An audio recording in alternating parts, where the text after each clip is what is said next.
Hey guys, John here. In today's video we are checking out the brand new Mikko Reflex plugin by ML Sound Lab.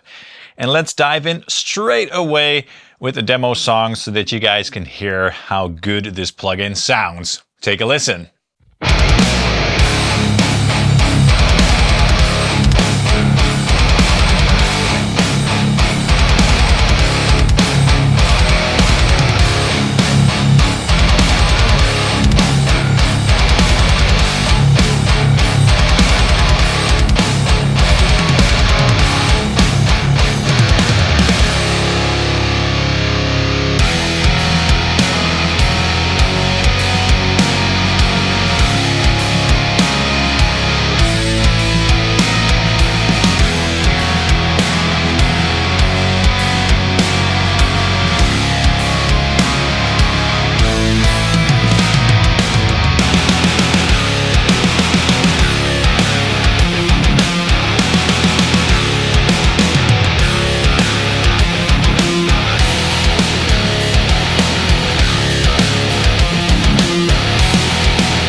Awesome, that sounded really good. So, the guitar that I used there was my ESP LTD EC1000T CTM in vintage gold satin with the Fishman Fluence Will Adler pickups on the bridge pickup with the active voicing. The guitar was recorded through my Driftwood amplifiers, Mini Nightmare on the red channel with the built-in boost turned on.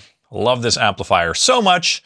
And the amp was being fed into my Red 7 amplification amp central reactive load, and that signal was sent into the DAW, panned hard left and right. No post-processing was applied to the guitar, so everything in terms of the cab sound and all that stuff was done inside of the Mikko Reflex plugin. Now, I don't know if you guys are aware of the Mikko 2 plugin by ML Sound Lab, but that's a really cool platform. It's basically a plugin that lets you choose between a bunch of different cabinets, move mics around, blend microphones, blend different cabinets, apply EQ, and all that good stuff. And it even allows you to export IRs so that you can use the IRs that you've created inside of that platform, inside your hardware modelers, for example. So it's a really powerful platform. You can do anything you want in that platform, and the tonal options really are endless. Now, the Mikko Reflex platform is similar in that the user interface is very similar, you know, with the mics and how you can move them around and with the EQ and all that stuff. But it also has some very unique features. So the main difference is that the Mikko Reflex plugin has reflex speakers in it, with a bunch of new ones as well that we haven't seen or heard before in the ML Sound Lab IR lineup. I think they've released 6 reflex speaker packs so far in separate IR packs. Those are included in this plugin as well, but a bunch of new ones too. I think 12 new speaker types were added to this plugin, so that is awesome. A bunch of vintage speakers, a bunch of modern speakers, and all that good stuff. Now, what's special about the reflex IRs is that they were captured in a cabinet that sounds as neutral as possible. And that means that those speakers tend to fit in the mix really well because the low end tends to be sort of tight and very clean sounding, as well as the mid-range and the top end. And that sound is cool, but sometimes we want something that is a little bit less perfect, right? A little bit more chunky lows, for example, or a bit more of a forward mid-range going on. And various cabinet types, say a 4x12, or a 2x12 or whatnot, they have an impact on the sound of a speaker as well. So the enclosures in which the speakers are housed. Now, a special feature that this plugin has is the resonance feature, and that is really cool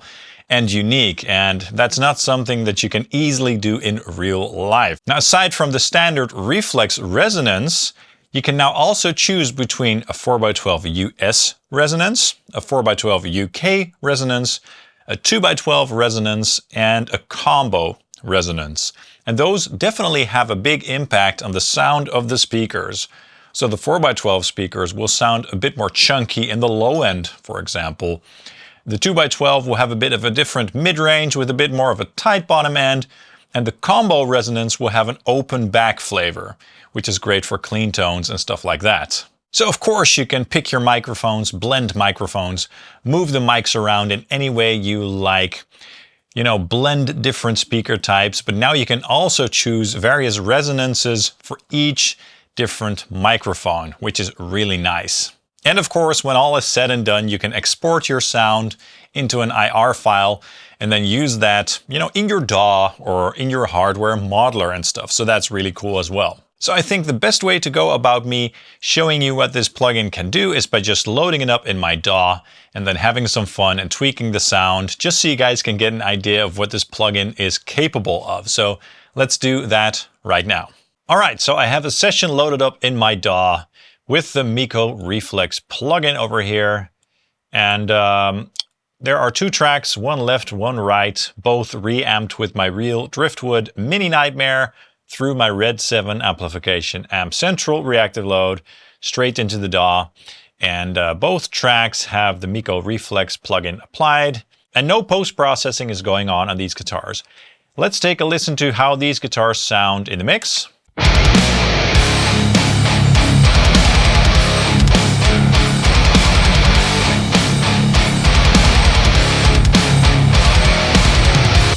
Sounds great. And now isolated.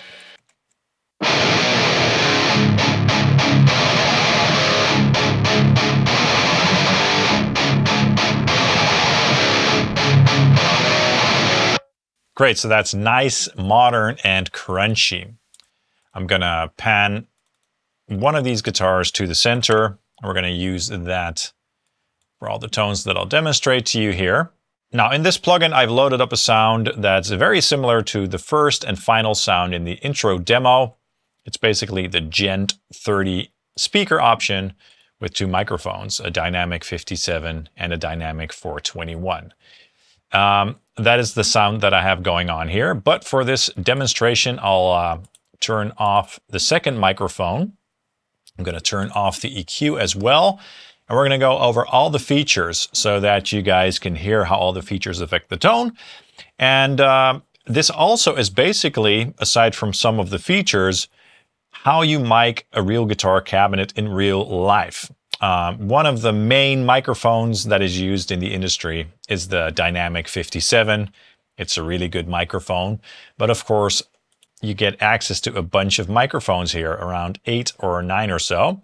And we're going to try all the microphones first so that you get an idea of how all the microphones sound. So let's try that.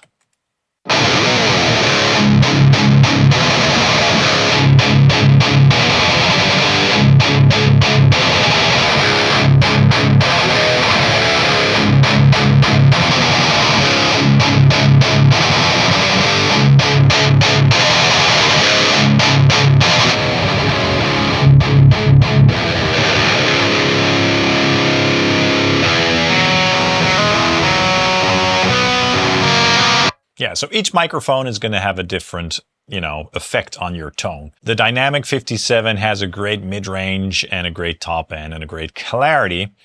So, that's probably why it's one of the most used microphones for electric guitars. Now, if we want to fill out this sound a little bit, we can blend two microphones. So let's add another microphone and let's solo it. And let's go to the Ribbon 121, which also is a very popular mic for filling out the low end and stuff. And let's move this microphone around so we get a bright sound. And usually for me, with these mics, so the 121 mics, I put them in the middle for the most clarity, basically.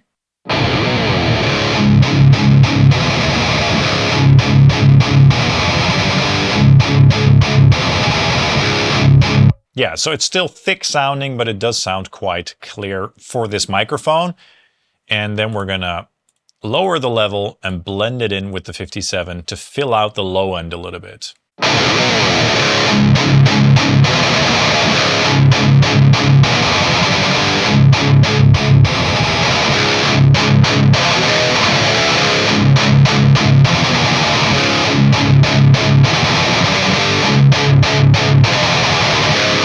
Yeah, so it fills it out quite nicely and makes the sound a bit more rich and warm. We could do the same with the 421. Let's just try that and see how that sounds.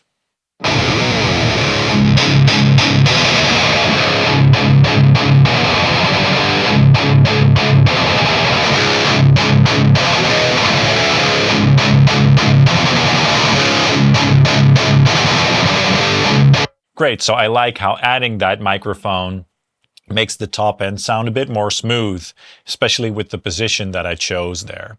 So that's how you blend microphones. You can even add more mics, as many as you want, basically, but for me, 2 or 3 usually is enough. So that is nice. Now, of course, in this plugin, you also get to try a bunch of different speakers. So let's turn off mic number 2 here, and let's see how many speakers we get.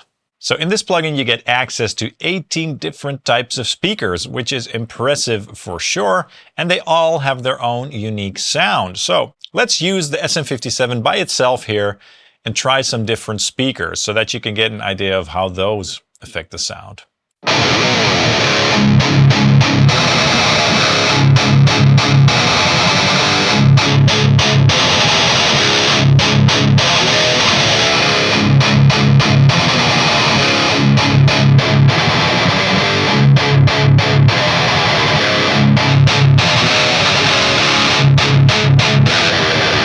As you can hear and even see on the graph, each speaker has its own sound.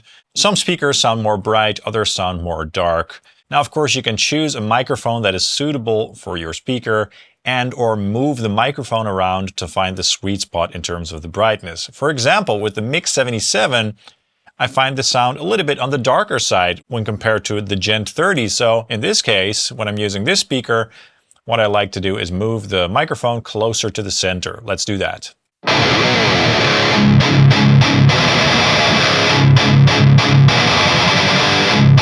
Great, so that gives the sound a bit more clarity, right? All right, so just so you get an idea of how many microphones and speakers there are available in this program, and that is quite a lot. Very nice.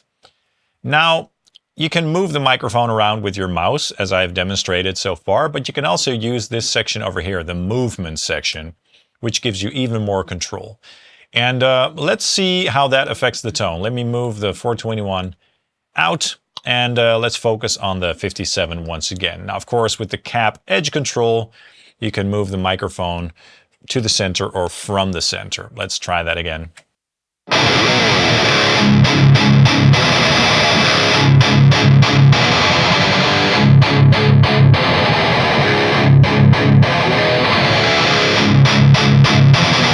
And of course, the closer to the center, the brighter the tone will be. Now, of course, with the distance control, you can control the distance of the microphone from the speaker. Let's take a listen to how that affects the tone.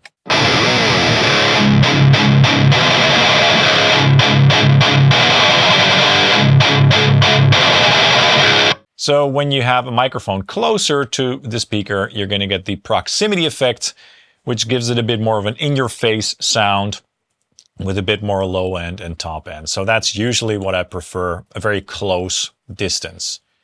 With the tilt microphone, you get control over the tilt of the microphone, obviously. Let's take a listen to how that sounds.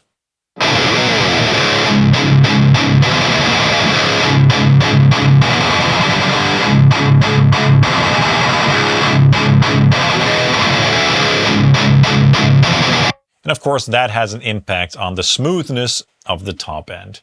And with the angle control over here, you can basically choose the vector of the speaker. And each side of the speaker is going to sound a little bit different, which is cool for fine-tuning the sound even further and finding your own sweet spot. And again, all of this is the same in real life. Now, let's try that control with the 57 on this particular speaker.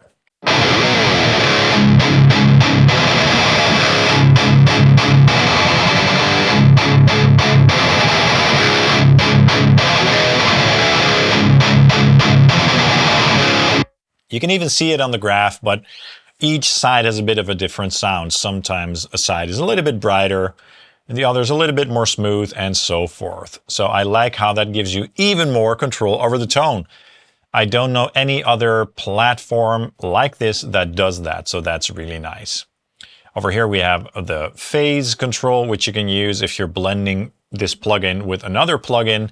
And if you're running into some phase issues, you can use that to fine-tune the sound. I never use that inside of this platform, to be honest. Panning control, very simple. And then this resonance control over here, we'll get to that in a minute. First, let me show you the EQ balance. Now this has a couple of filters, a high-pass filter and a low-pass filter, and some other controls which you can use to add or subtract, let's say, some mid-range. So let me show you that for a second.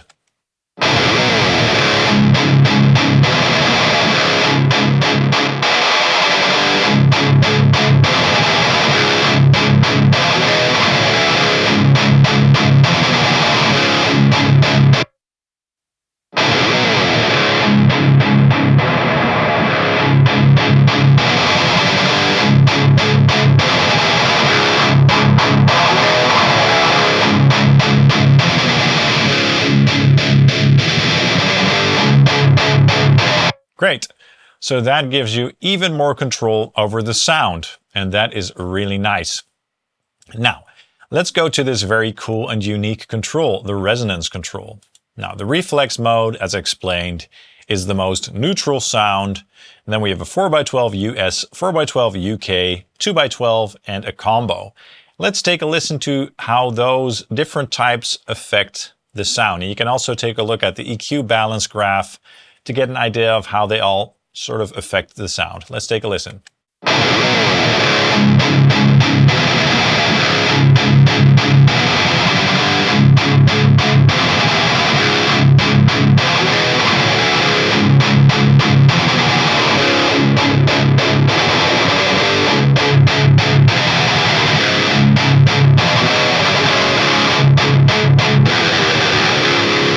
So that is cool. And again, that is a unique feature that is, not available in real life, really, and especially not this easy. Again, this is another feature that I haven't seen in any other platform so far. So that is great. Now, the 4x12s obviously sound a bit more chunky in the low end. The 2x12 has a more forward mid-range going on, and the combo has a sort of open back sound going on with different low-end response, and that's going to work well with more low gain or clean tones, obviously.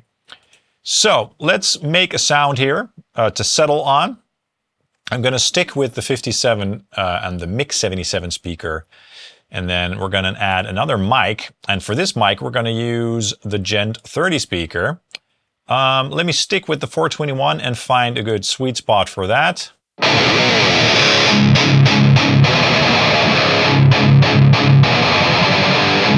I want this sound to be a little bit more dark because I want it to fill out the sound of the 57.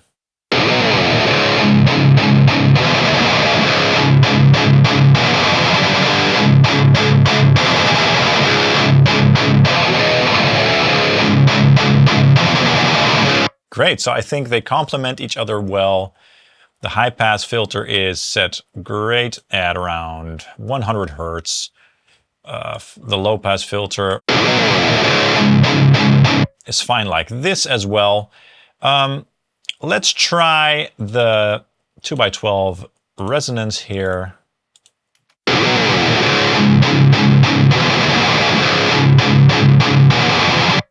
I like the throaty resonance that this has. And then for mic number 1, let's try the US 4x12.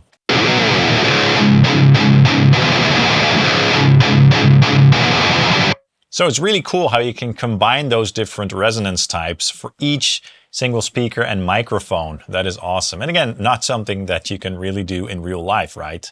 So now that we have our sound, let's copy this, paste it to the other side, pan guitar 1 to the left again, and take a listen to how they sound together.